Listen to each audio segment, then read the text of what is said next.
ಪಕ್ಷಿಗಳು ಉದುರ್ತಾವು, ಗಾಳಿ ಗರದೀತು, ಉರಿಯುವ ಕೆನ್ನಾಲಿಗೆಗೆ ಊರೆಂಬ ಊರೇ ಸುಟ್ಟು ಕರಕಲಾಗ್ತೈತೆ.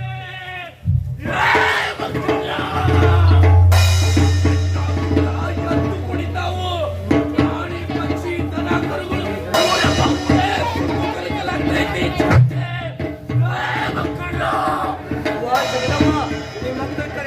ತಪ್ಪಾದ್ರೇನವ್ವ?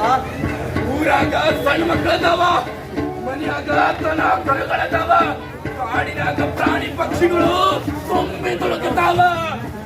ಮಕ್ಕಳ್ರ ಈಗ ನಾವ್ ಅದಕ್ಕೆ ಏನ್ ಮಾಡ್ಬೇಕವ್ವ?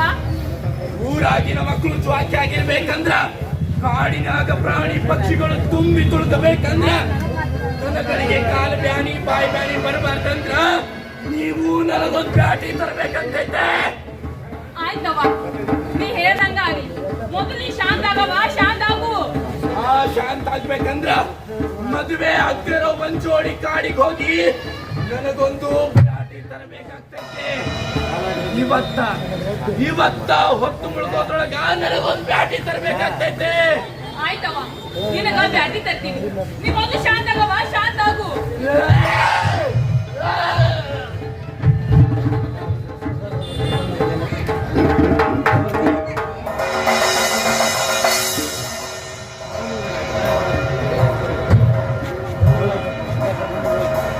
ಊರಿಗೆ ಒಳ್ಳೇದಾಗಬೇಕಂದ್ರೆ ನಾವ್ ಇದಕ್ಕೆ ಏನಾರ ಪರಿಹಾರ ಹುಡ್ಕಬೇಕು.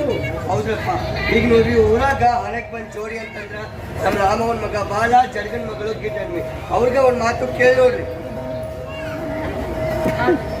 ಬಾಲ ಬಾಯಿ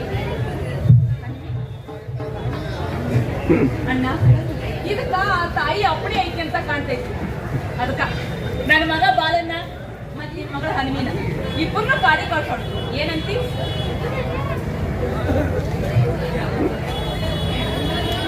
ಆಗ್ಲೇವಾ, ಇದಕ್ಕ ತಾಯಿದ ಒಪ್ಪಿಗೆ ತಂದ್ಮೇಲ ನಂದೇನೈತಿ ಅಲ್ಲ.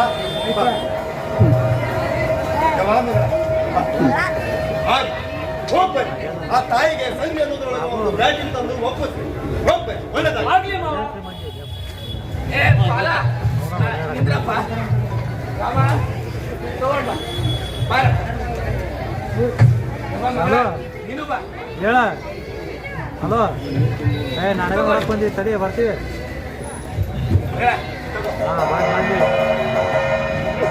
ನೆನ್ಪಿಟ್ಕೋ ಬಾಲ, ಹೊತ್ತು ಮುಳುಗೋದ್ರೊಳಗ ತಾಯಿಗೊಂದು ಬ್ಯಾಟಿ ತಂದು ಒಪ್ಪಿಸ್ಬೇಕು, ಮರಿಬೇಡ. ಆಗ್ಲಿ ಅಜ್ಜ.